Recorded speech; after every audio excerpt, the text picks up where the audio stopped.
అప్పట్లో గెలిస్తే తెలుగుదేశం పార్టీ కూటమి వీళ్ళకు వచ్చిన స్థానాలు 14, కమ్యూనిస్టులకు వచ్చింది 1. ఈ 49 స్థానాలకు మనం గెలిస్తే 64కు గాను వాళ్ళకు కేవలం 14 స్థానాలు ఉన్నప్పటికీ ఎన్నికలు అయిపోయిన తర్వాత రోజు నుంచి రకరకాల భయాలు, రకరకాల ప్రలోభాలు అదే పనిగా పెడుతూ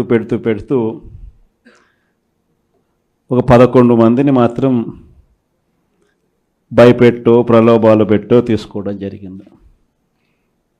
అయినప్పటికీ 38 మంది నిఠారుగా నిలబడ్డారు అని చెప్పడానికి గర్వపడతాను. ఎందుకు ఈ మాట చెప్తా ఉన్నాను అని అంటే దానికి కారణం కూడా ఒకటే. ఇన్ఫ్యాక్ట్ ఏ కార్పొరేషన్ చూసుకున్నా, ఏ మున్సిపాలిటీ చూసుకున్నా, రాష్ట్రంలో ఉన్న ఏ జెడ్పీటీసీ పరిధిలో ఉన్న ఏ మండలం తీసుకున్నా, అటు ఎంపీపీలైనా కానీ, అటు జెడ్పీటీసీలైనా కానీ, సర్పంచ్లైనా కూడా, ఏది తీసుకున్నా కూడా ఎన్నికలు అయిపోయిన తర్వాత 3 సంవత్సరాల తర్వాత లోకల్ బాడీ ఎన్నికలు జరిగితే అటువంటి ఎన్నికల్లో ఈ రకమైన రిజల్ట్స్తో రాష్ట్రమంతా క్లీన్ స్వీప్ చేసిన పరిస్థితి వైఎస్ఆర్సీపీ ప్రభుత్వం, మన ప్రభుత్వం. అంటే ప్రజల్లో ఏ రోజైనా కూడా తలెత్తుకొని పోగలిగాం. ప్రజలకు ఎన్నికల మేనిఫెస్టో అని చెప్పి ఏదైతే ఎన్నికల వేళ మనం ఏదైతే ఇచ్చామో, చూపించామో, ఏదైతే చూపించి మనం ఓట్లు అడిగామో, ఆ ఎన్నికల మేనిఫెస్టోలో 99% హామీలను నెరవేర్చి ప్రతి నెల ఏ పథకం అమలు చేస్తూ ఉన్నామో బడ్జెట్ ప్రవేశపెట్టే రోజే సంక్షేమానికి సంబంధించిన క్యాలెండర్ కూడా రిలీజ్ చేస్తూ, ఇదిగో ఈ నెల ఈ పథకం, ఇదిగో ఈ నెల ఈ పథకం, ఇదిగో ఈ నెల ఈ పథకం అంటూ క్రమం తప్పకుండా ప్రతి సంవత్సరం ఎక్కడా కూడా ప్రజలకు నష్టం జరగకుండా, ఇబ్బందులు పడకుండా, క్రమం తప్పకుండా ఇచ్చిన ప్రభుత్వం ఏదైనా ఉంది అని అంటే అది దేశ చరిత్రలో ఒక వైఎస్ఆర్సీపీ ప్రభుత్వం మాత్రమే అని చెప్తాను. వైఎస్ఆర్సీపీ అన్న పార్టీ నిజంగా ఒక విలువల కోసం నిలబడిన పార్టీ. నా దగ్గర నుంచి మొదలెడితే ప్రతి కార్యకర్త కూడా, ప్రతి గ్రామ స్థాయిలో ఉన్న కార్యకర్త కూడా కాలర్ ఎగిరేసుకొని ఇది నా పార్టీ అని చెప్పి గర్వంగా చెప్పుకునే, వాళ్ళకి ఏదైతే మనం చెప్పామో అది చేసి చూపించిన తర్వాతనే మనం ఓట్లు అడిగి గెలిచాము. కాబట్టి ప్రజల దగ్గర ఏ రోజు మన విలువ తగ్గల. కానీ ఎన్నికలైన 9 నెలలు కూడా తిరక్క మునిపే ఈరోజు ఏ తెలుగుదేశం పార్టీ కార్యకర్త కూడా గడప గడప అంటూ ప్రజల ఇళ్లకు వెళ్ళే పరిస్థితి ఏ ఒక్కరికి కూడా లేదు, ఎమ్మెల్యే దగ్గర నుంచి కార్యకర్త దాకా.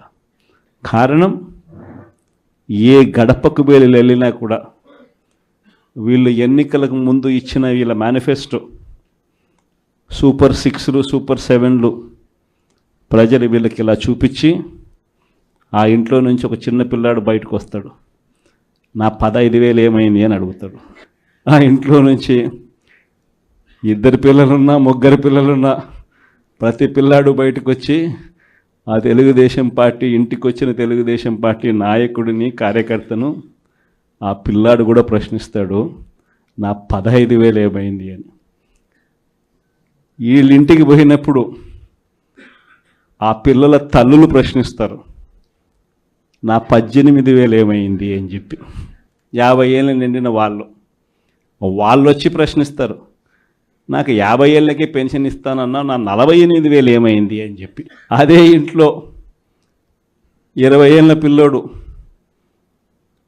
ఆ పిల్లాడు వచ్చి ప్రశ్నిస్తాడు, నాకు నెలలైనా 3,000 ఇస్తానన్నా 36,000 ఏమైంది, నా 36,000 ఏమైంది అని. అదే ఇంట్లో బహుశా విజయవాడలో కొంచెం రైతులు తక్కువేమో కానీ కొంచెం గ్రామీణ ప్రాంతాలకు పోతే రైతులు కూడా కండువా వేసుకొని వచ్చే ప్రతి రైతు కూడా నా 20,000 సంగతి ఏమైంది అని అడుగుతాడు. ఇలా ఏ ఇంటికి వెళ్ళినా కూడా తెలుగుదేశం పార్టీ నాయకులకు కానీ కార్యకర్తలకు కానీ ప్రజలకు సమాధానం చెప్పుకోలేని పరిస్థితుల్లో వాళ్ళు ఉన్నారు. ఎన్నికలప్పుడు ఏదైతే మాట చెప్పాడో ఆ రోజేమో మేము చెయ్యకపోతే మా కాలర్ పట్టుకోండి అని అన్నాడు. మరి ఈరోజు ప్రజలు కాలర్ పట్టుకుంటారేమో అని చెప్పి భయపడి రెడ్ బుక్ రాజ్యాంగం నడుపుతూ ఉన్నారు. ఈరోజు ఏమంటా ఉన్నారు? ఎన్నికలు అయిపోయిన 9 నెలల తర్వాత ఈరోజు ఏమంటా ఉన్నారు? సంపద సృష్టించడం ఎట్టనో నా చెవిలో చెప్తే నేను తెలుసుకుంటాను అంటున్నాను. వాస్తవాలు. ఇదే మాటలు ఎన్నికలకు ముందు నేను చెప్పా. చంద్రబాబు నాయుడు నమ్మడం అంటే చంద్రముఖిని నిద్ర లేపడమే అని. ఇదే మాటలు నేను ఎన్నికలప్పుడు చెప్పిన. చంద్రబాబు నాయుడు నమ్మడం అంటే పులి నోట్లో తలబెట్టడమే అని చెప్పి ఇదే మాటలే నేను చెప్పా. మేనిఫెస్టో ప్రజెంటేషన్ చేసేటప్పుడు ఇక్కడ ఇలా నిలచుని ఇలా మేనిఫెస్టోని ఇలా చూపించా. మన మేనిఫెస్టోని ఇలా చూపిస్తూ వాళ్ళు చెప్పిన మేనిఫెస్టో హామీలను కూడా ఇలానే చూపిస్తూ చెప్పా. సాధ్యమయ్యేటివి కాదయ్యా చంద్రబాబు నాయుడు చెప్పేటివి. రాష్ట్రానికి సంబంధించిన బడ్జెట్ ఇది, మనం చేస్తూ ఉన్న బటన్లు నొక్కే కార్యక్రమం ఇది, దీనికే ఇంత డబ్బు ఖర్చు అవుతుంది. మరి చంద్రబాబు నాయుడు ఏమో 1,72,000 కోట్లు సంవత్సరానికి అయ్యే ప్రతిపాదనలు ఆయన చెప్తా ఉన్నాడు. సూపర్ 6లు మోసము, సూపర్ 7లు మోసము అని చెప్పి చెబుతూ మనమేం చేయగలుగుతాము అన్నది కూడా ప్రజలకు అర్థమయ్యేట్టుగా కూడా మేనిఫెస్టో సందర్భంగా కూడా చెప్పడం జరిగింది.